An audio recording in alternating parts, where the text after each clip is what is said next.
Just prior to Father Thomas's death, there was a gathering out in Denver of Contemplative outreach. The various groups from different parts of the country went out to Denver for a conference. And Father Thomas was Skyped. He was not sick unto death, but he was not feeling well, and he could not be there. But his last appeal to all of us was simply return to the basics. You say, well, what are when you look at contemplative outreach and the way it has evolved over the years, how would you describe the basic spiritual practices that by their very nature are transformative? They heal, they purify, they ground us. You need spiritual practices that will bring you from the head to the heart. You know, and so centering prayer, Lectio Divina, the welcoming prayer, the forgiveness practice, all of those are what I would describe as the basic practices that have evolved. Now, I've done an awful lot around the practice of intentional breathing. Why do I do that? I find it's very basic. If you are at that point in your life where you are aware that all you have is the present moment. One of the ways that Father Thomas years ago described the ego, just let this wash over you. I've used this a number of times, but it's very concrete. Thomas would say, the ego is like a bridge that covers over the present moment.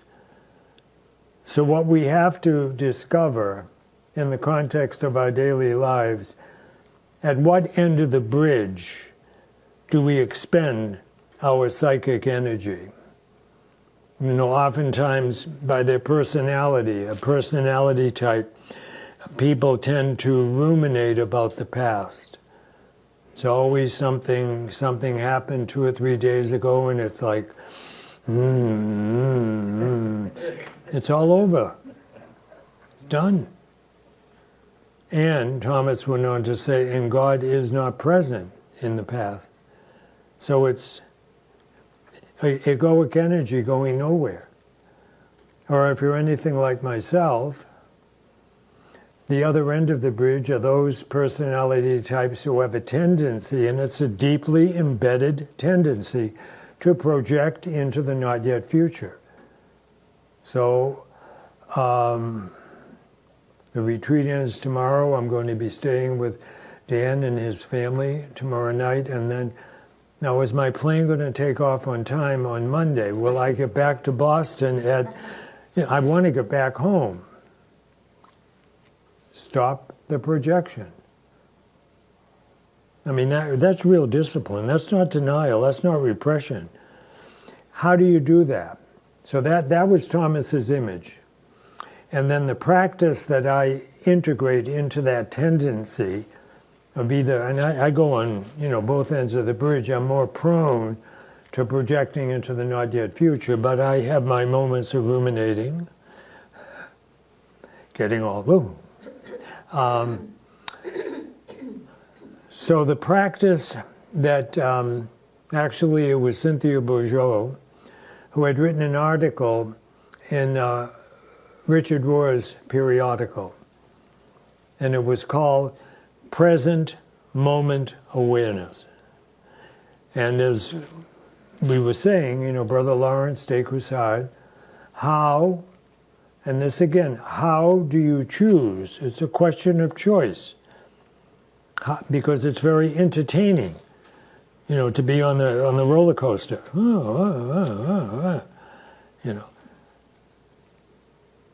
Intentional breathing, We're all breathing.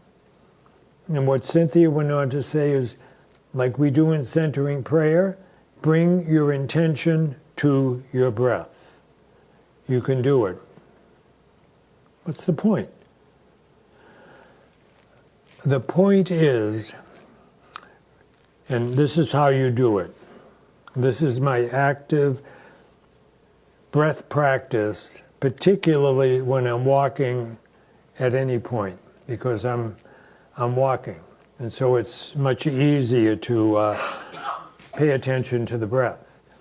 But you breathe in through the nose, you fill the diaphragm, and you exhale through the nose. On the intake, there's variations of this, but on the intake,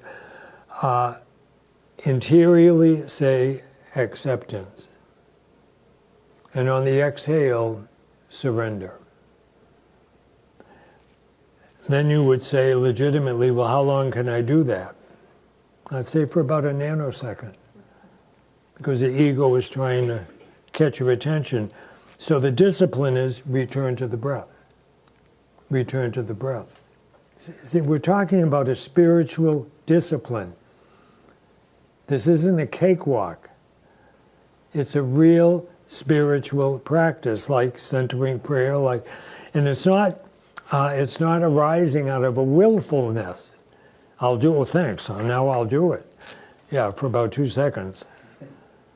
No, you embrace the practice on its own merits.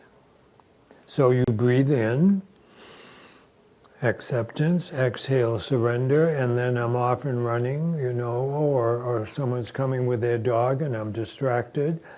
Return to the breath. Return to the breath. Return to the breath. And that cultivates an awareness that we're living in the present moment. And that's all you have. Everything else is, cameras, lights, action, and it's illusion. Truthfully, and I'm not saying that negatively or cynically. It's like, get a life. Come home. Go deeper. Live more and more from the depths of your heart. Spiritual practice helps to facilitate. You'll forget, you'll get distracted, welcome to the human race. No judgment. Integrate the practices. So I would add that fifth one, intentional breathing, as a basic spiritual practice.